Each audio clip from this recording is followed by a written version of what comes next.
بسم اللہ الرحمن الرحیم حکمہ انہ یوجب الحکم فیما تناولہ وقطعا ویقینا. تمہارے پاس فیما تناولہ ہے یا فیما یتناولہ ہے؟ ٹھیک ہے. قطعا ویقینا کالخاص فیما تناولہ وهو المذهب عندنا خلاف للشافعیہ الا اذا لاحقہ خصوصا معلوما او مجهولا كآیۃ الربا فی البیع فحینئذ یوجب الحکم على تجوز ان يظهر الخصوص فيه بتعلیلہ او بتفسیرہ. بسم اللہ الرحمن الرحیم. آپ کو بتایا تھا کہ عام اور خاص کا حکم بیان کر رہے ہیں. اس میں چند اعتراضات اور ان کے جوابات آ گئے. ٹھیک ہے. وَحُکْمُهُ میں حکم سے کیا مراد ہے اس پہ گفتگو ہو چکی. اَنَّهُ یوجب الحکم، اس میں حکم سے کیا مراد ہے اس پہ بھی گفتگو ہو چکی. ٹھیک ہے. فیما یتناولہ، فیما یتناولہ، اس میں آپ کو بتایا تھا کہ چونکہ بعض حضرات کا کہنا ہے، سب سے پہلے تو دیکھو انہ یوجب الحکمہ، یہ بھی ایک اختلاف کی طرف اشارہ ہے. یہ یوں کہیے کہ ایک اختلاف کا، ایک رائے کا رد ہے. اشارہ تو نہیں ہے، ایک رائے کا رد ہے. بعض حضرات کا یہ کہنا ہے کہ عام کا حکم ہے توقف. عام کا حکم کیا ہے؟ توقف. جب تک ہمیں معلوم نہ ہو جائے کہ اس سے کیا مراد ہے اور کس کس کو یہ حکم شامل ہے، تب تک ہم کیا کریں گے، اس کے بارے میں توقف کریں گے. بعض حضرات کی یہ رائے ہے. تو احناف کا کہنا ہے کہ ایسی بات نہیں ہے، بلکہ یہ موجب حکم ہوگا. ذہن میں رکھنا، حنفیوں کے نزدیک بھی یہ موجب حکم ہے، شافعیوں کے نزدیک بھی یہ موجب حکم ہے. یعنی انہ یوجب الحکمہ، اس میں حنفیوں اور شافعیوں کا کوئی اختلاف نہیں ہے. بعض ائمہ جو ہیں ان کا الگ مسئلہ ہے. حنفیوں کے بعض ائمہ، شافعیوں کے بعض ائمہ، یہ اور بات ہے. بات یہ ہے کہ جو جمہور ائمہ احناف ہیں، جمہور ائمہ شافعیہ ہیں، ان کے نزدیک کہ یہ موجب حکم ہے. سب سے پہلے یعنی جن حضرات نے کہا کہ حکمہ التوقف فیہ، تو ان کا رد کرتے ہوئے کہا کہ حکمہ انہ یوجب الحکمہ، اس کا حکم توقف نہیں ہے بلکہ ایجاب حکم ہے. ٹھیک ہے. تو جو حضرات ایجاب حکم کے قائل ہیں ان میں پھر اختلاف پڑ گیا. بعض نے کہا کہ فی اقل ما یتناولہ، فی اقل ما یتناولہ. تو مصنف رحمہ اللہ تعالیٰ نے فرمایا کہ نہیں، فی ما یتناولہ، اور ما کلمہ دالہ بر عموم ہے، مطلب ہے کہ فی جمیع ما یتناولہ، فی جمیع ما. سمجھو بات کو. تو اب ذہن میں رکھنا، یہاں پر بھی حنفیوں اور شافعیوں کا کوئی اختلاف نہیں ہے. جمہور احناف اور جمہور شافعیہ دونوں ہی کی یہ رائے ہے کہ یوجب الحکمہ فی جمیع ما یتناولہ، فی جمیع ما یتناولہ. سمجھو بات کو. مزید آپ سمجھیں، یہاں پر آ کے اختلاف پڑتا ہے قطعاً و یقیناً میں. امام شافعی رحمہ اللہ تعالیٰ اس کے حکم کو قطعی نہیں مانتے، اور احناف جو ہیں وہ اس کے حکم کو قطعی مانتے ہیں. آپ میری بات سمجھ رہے ہیں؟ ٹھیک ہے. یہاں پر ایک چیز آپ ذہن میں رکھیں کہ قطعاً، تو شاید میں نے پہلے آپ کو یہ بات بتائی یا نہیں بتائی کہ قطع، جو قطعیت ہے، اس کا اطلاق دو معنی پر کیا جاتا ہے. ایک ہے احتمال کی نفی، سرے سے اس کی نفی، نفی الاحتمال اصلاً، ایک قطع یہ ہے. ایک قطع ہے کہ احتمال ناشی عن دلیل کی نفی، احتمال ناشی عن دلیل کی نفی. ایک ہے احتمال کی سرے سے ہی نفی. ایک قطع کے یہ معنی ہے، اور ایک قطع کے معنی ہے احتمال ناشی عن دلیل کی نفی. آپ میری بات سمجھ رہے ہو؟ ٹھیک ہے.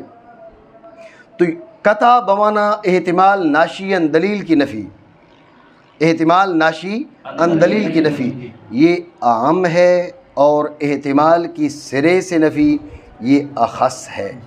میری بات آپ سمجھ رہے ہیں؟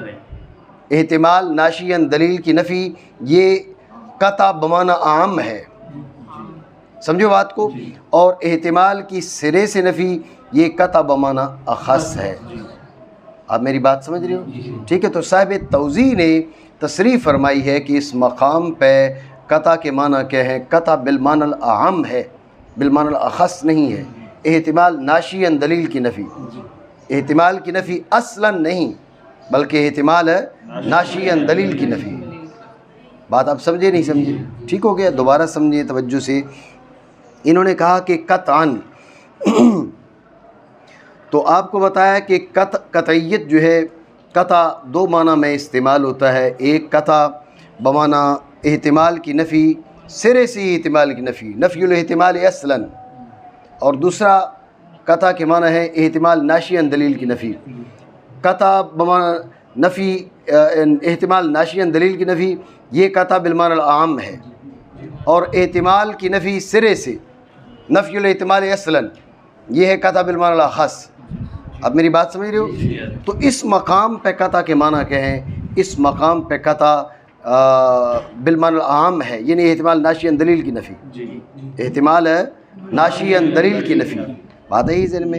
جو احتمال کی نفی ہے اصلاً، یہ التوضیح وغیرہ کے اندر اس کا بیان فرمایا کہ یہ کس چیز کا افادہ کرتا ہے، یہ مفاد کس کا ہے؟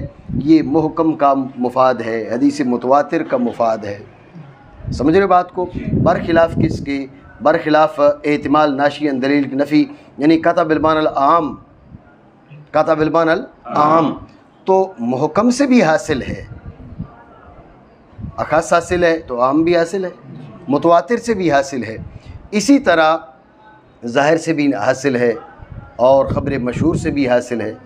سمجھے بات کو؟ اس کو علم تمانینت کا نام بھی دیا جاتا ہے، علم تمانینت. آپ سمجھ رہے ہو بات کو؟ لیکن یہ بات ذہن میں رکھنا، چونکہ یہ بالمعنی العام ہے تو جو بالمعنی الاخص ہے اس کو شامل ہے، اس کو شامل ہے. بات سمجھے نہیں سمجھے؟ ٹھیک ہے. معنی کریں. حکم اس کا یہ ہے کہ وہ واجب کرتا ہے حکم کو اس تمام میں جس کو وہ شامل ہے قطعاً، یعنی یہ جو ایجابی حکم ہے یہ قطعی ہے. اس میں آ کے اختلاف ہے امام شافعی رحمہ اللہ تعالیٰ کا. امام شافعی رحمہ اللہ تعالیٰ کا کہنا ہے کہ اس کا ایجابی حکم فیما تناولہ تو ہے لیکن قطعاً نہیں ہے، اس میں وہ ظن ہے. یہ جو کہا نا خلافاً للشافعی رحمہ اللہ تعالیٰ، یہ خلاف کا تعلق نہ تو ایجاب حکم سے ہے نہ فی جمیع ما یتناولہ سے ہے، یہ قطعیت میں آ کے اختلاف ہے امام شافعی علیہ رحمہ کا. بات آپ سمجھے نہیں؟ ٹھیک ہو گیا. معنی کریں. حکم اس کا یہ ہے کہ وہ واجب کرتا ہے حکم کو اس سب میں جس کو وہ شامل ہو، واجب کرتا ہے ازرو قطع و یقین. بات آپ سمجھے؟ یہ حکم ہو گیا اس کا. کل خاص سے فی ما تناولہ، یہ خاص کا حکم، اس کی جانب اشارہ. اس پہ اعتراض جواب جو ہے وہ پچھلی گفتگو میں ہو چکے. بات سمجھے؟ اب آگے کہا وَهُوَ الْمَذْهَبُ عِنْدَنَا، وَهُوَ الْمَذْهَبُ عِنْدَنَا. چلے اس کی طرف آنے سے پہلے آپ اس کی دلیل سمجھ لیں کہ اس کا حکم یہ ہونے کی کیا دلیل ہے. عام کا حکم ایجاب حکم فی جمیع ما یتناولہ قطعاً، اس کی کیا دلیل ہے؟ توجہ ہے آپ کی؟ کیونکہ اختلاف ہے نا، تو دلیل کیا ہے؟ دلیل یہ ہے کہ توجہ رکھیں، لفظ جس معنی کے لیے وضع کیا گیا ہو، لفظ جس معنی کے لیے وضع کیا گیا ہو، لفظ کا جب اطلاق کیا جائے تو وہ معنی اسے لازم و ثابت ہوتے ہیں، الا آن کے اس کے غیر کا کے ارادہ پر دلیل قائم ہو جائے. یہ بات ذہن میں رکھیں. لفظ جس معنی کے لیے وضع کیا گیا ہو تو اس لفظ کے اطلاق کے وقت وہ معنی لازم و ثابت ہوتے ہیں، مگر اس وقت جب کہ اس کے خلاف کے ارادہ پر دلیل قائم ہو۔ توجہ ہے؟ اس کا نام ہے توحید، ٹھیک ہے؟ تو لفظ توحید ماں باپ نے اس کا نام رکھا۔ جب لفظ توحید ماں باپ نے اس کا نام رکھا تو اب جب لفظ توحید بولا جائے گا تو یقینی طور پر یہی مراد ہوگا، یہ ساتھ والا مراد ہوگا؟ کسی کو اس پہ شک ہو سکتا ہے جی؟ کسی طرح کا تردد ہو سکتا ہے؟ سمجھ رہے ہو آپ بات کو؟ یہی ہے قطعیت، یہی قطعیت ہے کہ لفظ جس معنی کے لیے وضع کیا گیا، جب لفظ کا اطلاق کیا جائے گا یہ معنی اسے لازم ہے اور اس سے ثابت ہے۔ سمجھو بات کو؟ آپ کہیں گے بھئی بعض اوقات جو ہے نا توحید بول کر کوئی اور معنی بھی اس کا بھی ارادہ کیا جاتا ہے جی، تو ہم کہہ رہے ہیں بالکل ارادہ کیا جاتا ہے، لیکن کب؟ جب کہ اس کے غیر اس بندے کے نام کے علاوہ جب اس کو ہم اطلاق کر رہے ہیں، اس کو بلا رہے ہیں، تو اس کے علاوہ ارادہ پر کوئی قرینہ قائم ہو جائے تو پھر وہ مراد ہوتے ہیں۔ لیکن جب چلے توحید کا جو لفظ ہے وہ تو کس میں مستعمل زیادہ ہے؟ وہ توحید و رسالت میں زیادہ مستعمل ہے۔ اس کے علاوہ مثال لے لیتے ہیں کرم دین۔ جب کہا جائے کرم دین تو اب یہ کسی اور کی طرف تو ذہن جاتا ہی نہیں ہے، کرم دین کی طرف ذہن جائے گا کدھر جی؟ تو اب دیکھیں اگر غیر کی جانب غیر کے لیے قرینہ قائم ہو، دلیل قائم ہو تو ہمیں اس پر کوئی اعتراض نہیں ہے، لیکن جب تک قرینہ قائم نہیں ہوگا تب تک اس شخص کا نام، جب ہم نے اس کا نام لیا تو یہ شخص مراد ہونا یہ یقینی طور پر یہ شخص مراد ہے۔ بات سمجھے؟ تو غور کیجئے گا، عام کیا کرتا ہے؟ ایجاب حکم کرتا ہے فیما تناولہ قطعا و یقیناً۔ اس کی دلیل کیا ہے؟ اس کی دلیل یہ پیش کی جاتی ہے کہ لفظ جس معنی کے لیے وضع کیا جائے تو لفظ کا جب اطلاق کیا جائے تو وہ معنی اسے لازم اور اس سے ثابت ہوتے ہیں، مگر اس وقت جب کہ اس کے غیر کے ارادہ پر کوئی قرینہ اور دلیل قائم ہو جائے۔ جب تک غیر کے ارادہ پر قرینہ اور دلیل قائم نہ ہو تو یقینی طور پر، لازمی طور پر وہ معنی ہی اس سے ثابت ہوتے ہیں۔ جب یہ بات یہ ضابطہ آپ کے ذہن میں آ گیا تو اب لفظ کی وضع ہے معنی عام کے لیے، عموم کے لیے جب لفظ وضع کیا گیا تو پھر کیسے ہو سکتا ہے کہ لفظ کا اطلاق کیا جائے اور معنی عام مراد نہ ہو؟ آپ سمجھ رہے ہو بات کو؟ لفظ کا اطلاق کیا جائے معنی عام مراد نہ ہو، لفظ کا اطلاق کیا جائے تو معنی عام ہی مراد ہوں گے قطعاً و یقیناً۔ سمجھے بات کو؟ ذہن میں رکھیں، جو حضرات عام کو ظنی کہتے ہیں ان کا کہنا ہے کہ عام طور پہ بالعموم عام میں تخصیص کوئی نہ کوئی پائی جاتی ہے، یہ بات ذہن میں رکھیں۔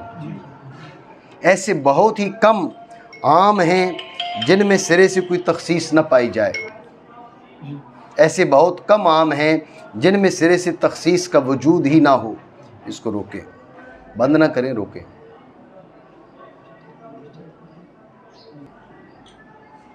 چلایا ہے، بند کیا ہے، صحیح۔ تو کیا کہہ رہا تھا میں؟ تو بات یہ ہے کہ لفظ جس معنی کے لیے وضع کیا گیا جب اس لفظ کا اطلاق کیا جائے تو وہ معنی یقینی طور پر اس لفظ کو لازم بھی ہوتے ہیں، اس سے ثابت بھی ہوتے ہیں۔ اگر کسی اور امر پر کوئی دلیل قائم ہو جائے تو ایک الگ معاملہ ہے۔ تو جن حضرات کا یہ کہنا ہے کہ عام ظنی ہے وہ یہی کہتے ہیں کہ عام طور پہ جو عام ہے اس میں کوئی نہ کوئی تخصیص پائی جاتی ہے، یہ بات ذہن میں رکھنا، کوئی نہ کوئی تخصیص پائی جاتی ہے۔ بہت کم ایسے عام ہیں جو عام مطلق کہلائیں، یہ بات ذہن میں رکھنا، بہت کم ایسے عام ہیں جو عام مطلق کہلائیں اور اس میں سے کسی طرح کی کوئی بھی تخصیص نہ پائی جائے۔ تو عام طور پہ جو لفظ عام ہے اس میں تخصیص ہوتی ہے، اور کہتے ہیں نا للاکثر حکم الکل، تو جب عام طور پہ تخصیص ہوتی ہے، تخصیص کے بعد آپ بھی کہتے ہیں ظنی ہو جاتا ہے، سمجھ رہے بات کو؟ تو لہٰذا یہ عام ہے ہی ظنی، سمجھو بات کو؟ تو بعض حضرات نے، یعنی جن حضرات کی یہ رائے ہے کہ عام ظنی ہے، ان کا یہ کہنا ہے۔ تو ہم یہ کہتے ہیں بھئی تخصیص ہونے کے بعد اس کا ظنی ہونا اور بات ہے، اور تخصیص سے پہلے ظنی ہونا اور بات ہے۔ اگر آپ کہتے ہیں کہ بھئی بالعموم اس میں کوئی نہ کوئی تخصیص ہوتی ہے، اس بنیاد پہ ہر عام کو یہ آپ ظنی کہہ دیں تو یہ درست نہیں ہوگا، اس لیے کہ لفظ کی وضع جس معنی کے لیے کی گئی اس معنی وہ معنی جو ہے اس کو لازم ہوتے، اس سے ثابت ہوتے قطعاً و یقیناً، باقی ہر جگہ پر وہ معنی یقینی طور پہ ثابت ہوتے، عام کا کیا اس میں نوع قصور ہے کہ جس کی وجہ سے وہ قطعاً و یقیناً اس سے ثابت نہ ہوں گے۔ میری بات آپ سمجھ رہے ہو؟ تو لہٰذا یہ ضابطہ ذہن میں رہے، جو دلیل ہے اس بات کی کہ عام اپنے معنی کے افادہ میں قطعی ہے، اس کی دلیل یہ ہے کہ کوئی بھی لفظ جب کسی معنی کے لیے وضع کیا جائے تو اس لفظ کے اطلاق کے وقت وہ معنی اسے لازم اور اس سے ثابت ہوتے قطعاً و یقیناً۔ سمجھ رہے ہو بات کو؟ اور یہ بات بالکل سادہ سی ہے، اس لیے میں نے آپ کو نام کی مثال دی، آپ میں سے جس کے نام کا بھی اطلاق کیا جائے مراد وہی ہوتا ہے اور یقینی طور پر وہی مراد ہوتا ہے۔ بھائی کیوں یقینی طور پہ وہ مراد ہو گیا؟ اس لیے کہ ہر ایک لفظ اور اس کے معنی موضوعہ کا یہی معاملہ ہوتا ہے، جب اس کا اطلاق کیا جائے تو اس کا معنی موضوعہ قطعاً و یقیناً وہی مراد ہوتا ہے۔ تو اسی طرح لفظ عام کا اطلاق کیا جائے گا تو اس کے معنی جو معنی موضوعہ ہے وہ قطعاً و یقیناً وہی مراد ہوں گے۔ بات سمجھے نہیں سمجھے؟ یہ دلیل آ گئی کس کی؟ عام کے حکم پر۔ بات سمجھے؟ مانا کرے حکم اس کا یہ ہے کہ وہ واجب کرتا ہے حکم کو اس سب میں جس کو وہ متناول ہو، واجب کرتا ہے ازرو قطع و یقین، خاص کی طرح اس سب میں جسے خاص شامل ہو۔ تو پھر یہ مصنف رحمہ اللہ تعالیٰ کا مختار ہے؟ کہتے نہیں وَهُوَ الْمَذْهَبُ عِنْدَنَا، یہ صرف میرا مختار نہیں ہے، حنفیوں کا مذہب ہی یہ ہے، یہ بات ذہن میں رکھنا، اس لیے انہوں نے کہا وَهُوَ الْمَذْهَبُ عِنْدَنَا۔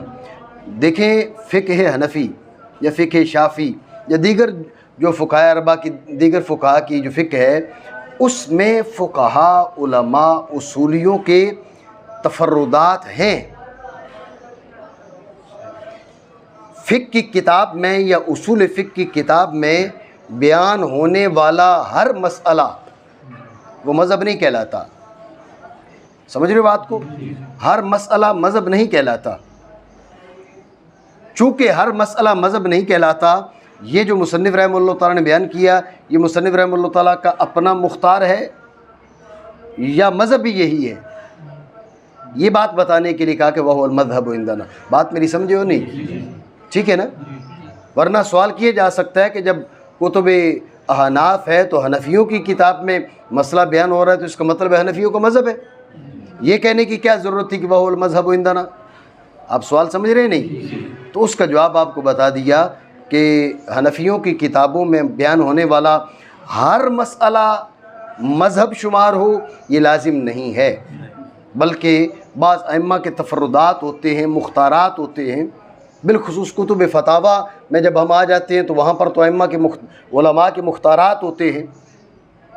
سمجھ رہے ہو بات کو؟ تو لہٰذا ہر مسئلہ کا مذہب ہونا ضروری نہیں ہے۔ مصنف رحمہ اللہ تعالیٰ نے بتایا کہ یہ جو مسئلہ بیان کیا ہے یہی ہمارا مذہب ہے حنفیوں کا۔ بات سمجھے ہو نہیں؟ اور وہی مذہب ہے ہمارے نزدیک۔ ہمارے سے مراد کیا ہیں؟ سمرے، ہاں حنفی۔ سمرے بہت زیادہ ہو گئے نا، اس لیے میں کہہ رہا ہوں بھائی کثرت ہے نا جی۔ گنا دیا 4 جی، اب اس ایک کلاس میں 4 ہیں۔ اور وہی مذہب ہے ہمارے نزدیک خلاف امام شافعی رحمہ اللہ تعالیٰ کے۔ ہاں تو امام شافعی رحمہ اللہ تعالیٰ کی دلیل کی طرف بھی میں نے اشارہ کر دیا کہ عام جو ہے وہ عمومی طور پہ اس میں یعنی ایسے کم عام ہیں۔ ان اللہ بکل شیء علیم، یا مطلق ہے، اس میں کوئی تخصیص نہیں ہے۔ سمجھے بات کو؟ للہ ما فی السماوات وما فی الارض، للہ ما فی السماوات وما فی الارض۔ سمجھے بات کو؟ یہ عام مطلق ہے، اس میں کوئی تخصیص نہیں۔ تو ایسے تھوڑے عام ہیں جن میں کوئی تخصیص نہ ہو، ورنہ عمومی طور پر عام میں کسی نہ کسی لحاظ سے تخصیص موجود ہوتی ہے، اس میں سے بعض افراد کو نکالا گیا ہوتا ہے۔ تو اس لیے بھائی جب عمومی طور پر عام میں کوئی نہ کوئی تخصیص ہوتی ہے اور وہ ضنی ہو چکا ہوتا ہے، جب وہ ضنی ہو چکا ہوتا ہے تو اب لہٰذا پھر کیا ہے، وہ سارے کا سارا عام وہ ضنی ہی ہے، للاکثر حکم الکل۔ ہم نے آپ کو اس کا جواب دے دیا. بات سمجھے نہیں سمجھی؟ ٹھیک ہے. ذہن میں رکھیں یہ حکم اس وقت تک برقرار رہے گا جب تک کہ اس کو تخصیص نہیں لگے گی، جب تک کوئی تخصیص نہ آئے گی. جب تخصیص آ جائے تو اب قطعی سی وزنی ہو جائے گا. صرف اتنی تبدیلی ہوگی، اس کے علاوہ کوئی اور تبدیلی نہیں ہوگی. بات آپ سمجھے اور نہیں سمجھے؟ توجہ ہے جی. لیکن ابھی آپ کو میں نے کہا کہ عام طور پہ ہر عام میں کوئی نہ کوئی تخصیص ہوتی ہے، تو پھر تو ہر عام ہی مخصوص الباز ہوا نا. توجہ ہے نہیں جی؟ تو اس کا جواب سمجھیں. ایک ہے تخصیص لغوی اور ایک ہے تخصیص اصطلاحی. یہ جو بول رہا تھا نا میں کہ کوئی نہ کوئی تخصیص موجود ہوتی ہے، یہ لغوی اور عرفی تخصیص ہے. سمجھ رہے ہو بات کو؟ یہ لغوی اور عرفی تخصیص ہے، برخلاف کس کے؟ برخلاف تخصیص اصطلاحی کے. ذہن میں رکھنا احناف کے ہاں تخصیص اصطلاحی کیا ہے؟ دلیل مستقل ہو، لفظی ہو، مقارن ہو. سمجھے؟ جو تخصیص اول ہوگی، تخصیص اول کے لیے یہ ضروری ہے کہ دلیل مستقل ہو، غیر مستقل نہ ہو. توجہ ہے؟ استثناء گفتگو ہو رہی ہے نا، جان القوم الا فلانا. سمجھ رہے ہو بات کو؟ تو اب یہ الا فلانا یہ تخصیص نہیں ہے. لوگ اسے تخصیص سمجھے تو سمجھے، اصطلاحی تخصیص نہیں ہے. بات سمجھ رہے ہو نہیں؟ تو جان القوم الا فلانا الا زیدا، تو اب یہ تخصیص یہ اصطلاح میں تخصیص نہیں ہے. میری بات سمجھو نہیں؟ کیوں؟ اس لیے کہ دلیل مستقل نہیں ہے. ارے الا فلانا اکیلے بولو گے تو بات بنے گی کیا؟ جان القوم کو ہٹا دو، اکیلے آپ الا فلانا بولو تو کلام مکمل ہے؟ نہیں، تو غیر مستقل ہے نا. بات سمجھے نہیں؟ تو اچھا، یہ آواز وہ ان کی آ رہی ہے، بھٹو صاحب کی آ رہی ہے؟ صحیح، ٹھیک ہے. حکومت ہے نا ان کی، توجہ رکھیے. تو ایک تو یہ ہے کہ دلیل مستقل ہونی چاہیے، توجہ ہے. دوسری بات یہ ہے کہ دلیل لفظی ہونی چاہیے، دلیل لفظی ہونی چاہیے. ایک ہے دلیل عقلی استثناءات. ٹھیک ہے نا؟ احکام سے عقلی استثناءات بھی ہوتے ہیں. ٹھیک ہے نا؟ فرمایا واقیموا الصلاۃ، نماز قائم کرو. مخاطب سارے کے سارے ہیں. سمجھ رہے ہو بات کو؟ واقیموا الصلاۃ، نماز قائم کرو. مخاطب سارے کے سارے ہیں. ذہن میں رکھنا وہ چھوٹا بچہ ابھی جو پیدا ہوا، عقل کہتی ہے یہ اس کو نماز کا قائم کرنے کو حکم نہیں ہوگا. وہ تکلیف ما لا یطاق بنے گی، اس کو سمجھ ہی نہیں ہے نماز کس کو بولتے ہیں. سمجھ رہے بات کو؟ تو جب اس کو سمجھ ہی نہیں نماز کس کو بولتے ہیں، تو اب اس کو پابند کرنا کہ تو نے نماز پڑھنی ہے. سمجھ رہے بات کو؟ تو تکلیف ما لا یطاق بنے گی. تکلیف ما لا یطاق جائز ہے جائز نہیں ہے یہ اپنی جگہ پر ہے، لیکن اس کا وہ پائی نہیں جا رہی. میری بات سمجھ رہے ہو نہیں سمجھ رہے؟ ٹھیک ہے. تو لہٰذا اب عقلی استثناء حاصل ہے. اس کو عقل نے نکال دیا بھئی یہ مراد نہیں ہو سکتا. بات سمجھے نہیں؟ تو یہ بھی اصطلاح میں تخصیص نہیں ہے، یہ عقلی استثناء کہلائے گا. ٹھیک ہے. تیسری بات یہ کہ وہ مقارن ہو. اکرام نیند آ رہی ہے کہہ رہے جی. مقارن ہو، توجہ ہے آپ کی؟ دلیل مستقل ہو، لفظی ہو اور مقارن ہو. وَأَحَلَّ اللَّهُ الْبَيْعَ وَحَرَّمَ الرِّبَا. دلیل مستقل ہے نہیں ہے؟ پورا جملہ ہے. ساجد ہے؟ حرم الربا پورا جملہ ہے اور دلیل لفظی ہے اور مقارن ہے کس کے؟ بے کے. وَأَحَلَّ اللَّهُ الْبَيْعَ وَحَرَّمَ الرِّبَا. توجہ ہے؟ تو جو تخصیص اول ہے، تخصیص اول کے لیے ضروری ہے کہ دلیل مستقل ہو، لفظی ہو، مقارن ہو. یہ حنفیوں کے ہاں یہ بات لازم ہے تخصیص کے لیے. بات سمجھ رہے ہو نہیں؟ لہٰذا سمجھنا یہ جو استثناء ہے نا یہ تخصیص نہیں ہے. استثناء جان القوم الا زیدن، یہ الا زیدن یہ تخصیص نہیں ہے، اصطلاحی تخصیص نہیں ہے، عقلی استثناء۔ یہ جو فرمایا مثلا واقیموا الصلاۃ وآتوا الزکاۃ، جب واقیموا الصلاۃ، جب کہا واقیموا الصلاۃ تو چھوٹے چھوٹے بچے ایک دو دن کے جو ہے وہ اس سے خارج ہے، عقل کہتی خارج ہے، دلیل بھی بھلے موجود ہے، لیکن اگر دلیل موجود نہ بھی ہو، جب بھی عقل کہتی ہے خارج ہے، تو دلیل عقل سے خارج ہے تو یہ کیا ہے؟ یہ دلیل لفظی نہیں ہے، دلیل لفظی نہیں ہے، اس لیے یہ بھی اصطلاحی طور پر تخصیص نہیں ہے۔ میری بات آپ سمجھ رہے ہو؟ ٹھیک ہے۔ اچھا، دلیل مستقل بھی ہو، لفظی بھی ہو اور مقارن نہ ہو تو ذہن میں رکھنا پھر بھی وہ تخصیص اصطلاحی نہیں بنے گی۔ وَأُحِلَّ لَكُم مَّا وَرَاءَ ذَلِكُمْ، وَأُحِلَّ لَكُم مَّا وَرَاءَ ذَلِكُمْ، وَأُحِلَّ لَكُم مَّا، کلمہ عموم ہے، کلمہ عموم ہے، ٹھیک ہے نا؟ اس کے علاوہ جو بھی ہے وہ سارے کا سارا تمہارے لیے کیا ہے؟ وہ حلال کر دیا گیا ہے۔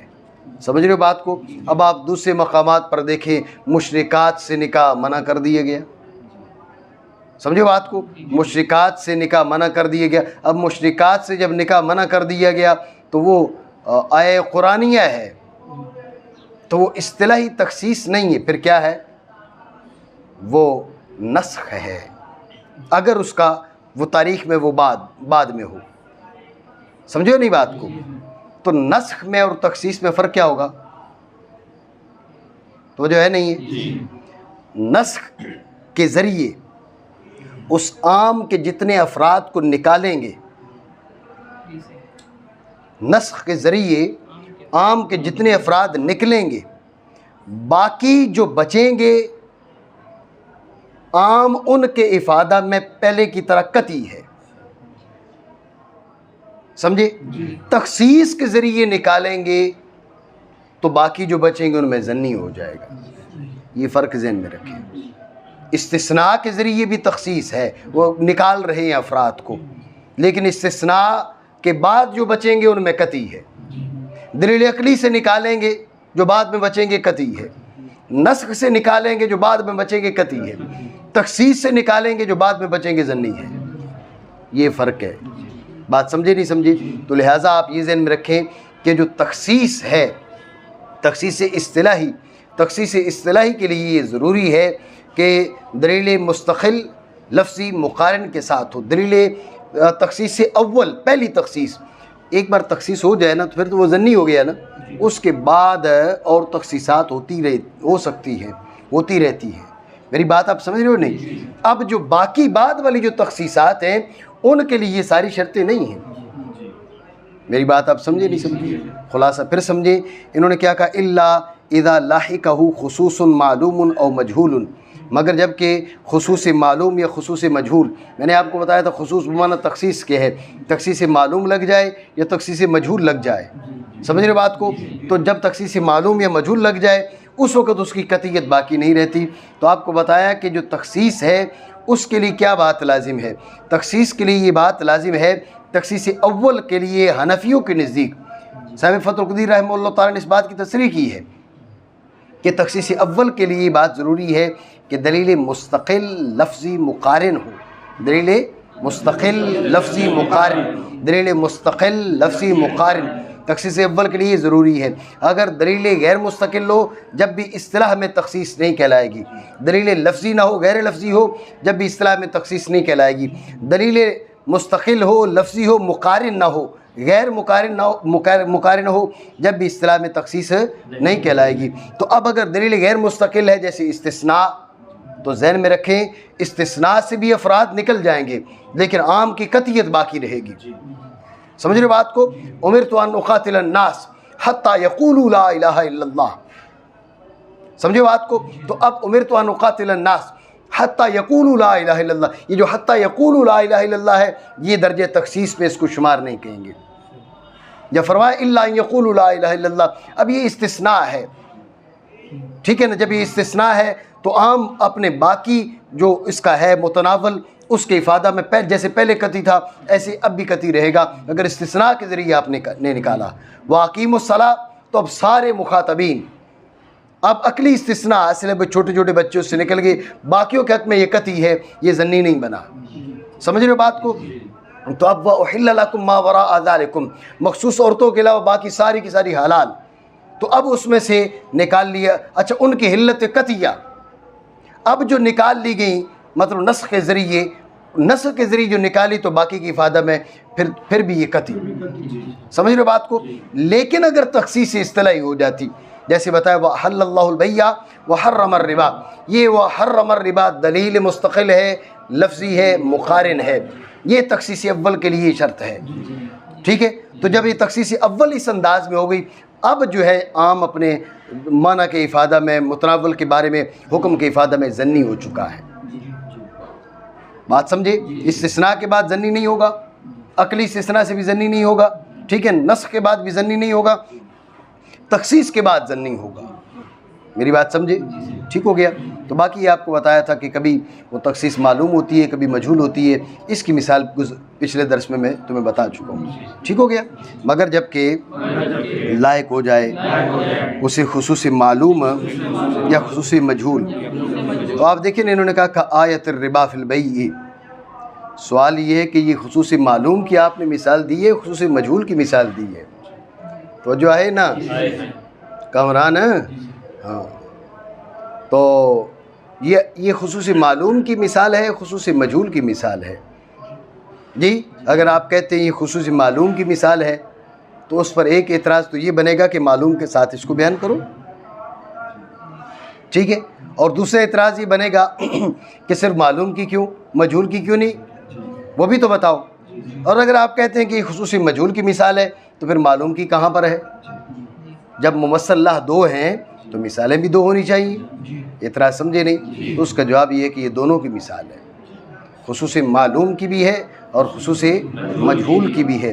جب فرمایا وَأَحَلَّ اللَّهُ الْبَيْعَ وَحَرَّمَ الرِّبَا, وَأَحَلَّ اللَّهُ الْبَيْعَ وَحَرَّمَ الرِّبَا, تو قبل از بیان مصطفیٰ صلی اللہ تعالیٰ علیہ وسلم, حضور سید عالم صلی اللہ تعالیٰ علیہ وسلم کے بیان سے پہلے یہ تخصیص مجہول تھی. سمجھ رہے ہو بات کو؟ اس لیے ربا کے معنی زیادتی, اضافہ. وَأَحَلَّ اللَّهُ الْبَيْعَ بیع تو اللہ نے حلال کر دی, وَحَرَّمَ الرِّبَا اضافہ حرام کر دیا. اب بیع اضافے کے لیے نہیں ہوگی تو کس کے لیے ہوگی؟ 1000 روپے کی چیز خرید کے 1000 روپے کی کون بیچے گا, اور بیچے گا کیوں؟ سمجھ رہے بات کو؟ وہ اتنا تکلف کر کے کہیں سے چیز لے کر آئے گا اور آ کر پھر 1000 کی خرید کے 1000 کی بیچے گا, اس کا دماغ خراب ہے. تو اب بیع جو ہے ہی اضافہ کے لیے, لیکن فرمایا وحرم الربا, اضافہ حرام ہے, اضافہ حرام کر دیے. تو اب یہ تخصیص قبل از بیان جو تھی یہ تخصیص مجہول تھی. سمجھ رہے بات کو؟ اب رسول اللہ صلی اللہ تعالیٰ علیہ وسلم نے فرمایا کہ بھئی جو گندم ہے گندم کے بدلے, جو کے بدلے, اور نمک کے بدلے, کھجور کے بدلے, سونے کے بدلے, چاندی کے بدلے, یہ 6 چیزوں کا آپ علیہ الصلوۃ والسلام نے بیان فرمایا. تو اب یہ 6 چیزوں کا جو بیان فرمایا یہ ہو گئی ہے اب مجہول سے معلوم ہو گیا. سمجھ رہے بات کو؟ اب یہی مثال تخصیص معلوم کی بن گئی ہے. بات سمجھے نہیں؟ یہی مثال تخصیص معلوم کی بن گئی ہے. اس لیے آپ دیکھو نا, اب حدیث پاک میں تو یہ فرمایا یہ 6 چیزیں, یہ 6 چیزیں, ٹھیک ہے. اب علماء نے اس تعلیل ہے نا, نص ہے نا, تو جو نصوص ہیں ان میں اصل ہے تعلیل, غور و فکر کی, بھئی یہ چیزیں کیوں حرام ہیں, حرمت کی علت کیا ہے. تو حنفیوں نے کہا قدر و جنس, شرعی پیمانے میں داخل ہونا اور ہم جنس ہونا, شرعی پیمانے کے نیچے داخل ہونا اور ہم جنس ہونا, یہ دو علتیں نکالی ہیں کنہوں نے؟ حنفیوں نے. لہٰذا جو چیز شرعی پیمانے میں داخل ہوگی اور ہم جنس ہوگی ان میں کیا ہوگا؟ ربا حرام ہوگا. بات سمجھے نہیں؟ تو اب دیکھو, اب پہلے تھا حرم الربا مجہول, حدیث نے آ کے ان 6 چیزوں کا بیان کر دیا, ٹھیک ہے. ہم نے کیا کہا تھا؟ ہم نے یہ کہا تھا بھائی بعد میں مزید تفسیر کے ساتھ یا تعلیل کے ساتھ مزید تخصیصیں لائق ہو سکتی ہیں، یہ بات ہوئی تھی۔ تو اب آپ دیکھیں علماء نے غور و فکر کی، مجتہدین نے غور و فکر کے بعد ضابطے مقرر کر لیا، پتہ چلا چاول کے بدلے، سمجھے بات، اور مکئی کے بدلے، جوار کے بدلے، باجرہ کے بدلے، لوہے کے بدلے، گوشت کے بدلے، سمجھ رہے ہو بات کو؟ تو ان چیزوں میں بھی کیا ہے یہ بات آ گئی، اور ان میں بھی یہ حکم آ گیا، متعدی ہو کر آ گیا، سمجھے؟ یہ بھی اس کے افراد سے نکل رہے ہیں، بے کے افراد سے نکل رہے ہیں۔ میری بات آپ سمجھے نہیں سمجھے؟ ٹھیک ہو گیا مانا کریں، مگر جب کہ لائق اس کو خصوص معلوم یا مجہول ہے، جیسے سود والی آیت بے کے بیان میں، یہ بے کے بیان میں اس لیے کہا کہ سود والی آیات تو اور بھی ہے نا، یا ایھا الذین آمنوا لا تأکلوا الربا اضعافا مضاعفا، تو ابھی ہے نا لا تأکلوا، یہ بھی آیت ربا ہے، لیکن وہاں پر جو ہے وہ تخصیص والا مسئلہ نہیں ہے۔ وَأَحَلَّ اللَّهُ الْبَيْعَ وَحَرَّمَ الرِّبَا، یہاں تخصیص والا مسئلہ، اس لیے کہا کہ بے کے بارے میں جو آیت ربا ہے وہ ہے تخصیص کی مثال، سمجھے؟ تو اعتراض تھا تخصیص معلوم یا مجہول، تو اس کا جواب ہے تخصیص معلوم بھی ہے مجہول بھی ہے۔ قبل از تفسیر رسول یہ تخصیص مجہول کی مثال تھی، اور بعد از تفسیر رسول یہ تخصیص معلوم کی مثال ہوگی۔ ذہن میں رکھیں جب تخصیص آ جائے گی تو جو ہے، جب تخصیص معلوم یا مجہول آ جائے گی تو کیا وہ افادہ حکم میں رک جائے گا؟ کہا نہیں، رکے گا نہیں، افادہ حکم اب بھی برقرار رہے گا، لیکن کیا ہوگا؟ اب ضنی ہو جائے گی۔ فحینئذ یوجب الحکمہ، تو جو ہے فحینئذ یوجب الحکم کا افادہ اب بھی، ایجاب حکم اب بھی جاری رہے گا، سمجھے بات کو؟ تو پھر فرق کیا ہوا؟ آپ نے استثناء کیوں کیا؟ استثناء اس لیے کیا کہ وہاں تک قطعاً یہاں علی تجوز ان یظہر الخصوص فیہ، مزید خصوص اس میں ظاہر ہو سکتا ہے، بات سمجھے نہیں سمجھے؟ اور آپ کو بتایا پہلی تخصیص میں تو وہ شرطیں تھیں، اب بعد والی جو تخصیصات ہیں ان میں کیا ہے؟ کا بالتعلیل ہی، آپ کو پہلے میں نے پچھلے درس میں بتایا تعلیل کا تعلق معلوم سے ہے، تفسیر کا تعلق مجہول سے ہے، بات سمجھے؟ کوئی ایسی بات جو سمجھ نہ آئی ہو؟ ساجد، کوئی ایسی بات جو سمجھ آئی ہو؟ آئیے، ٹھیک ہے۔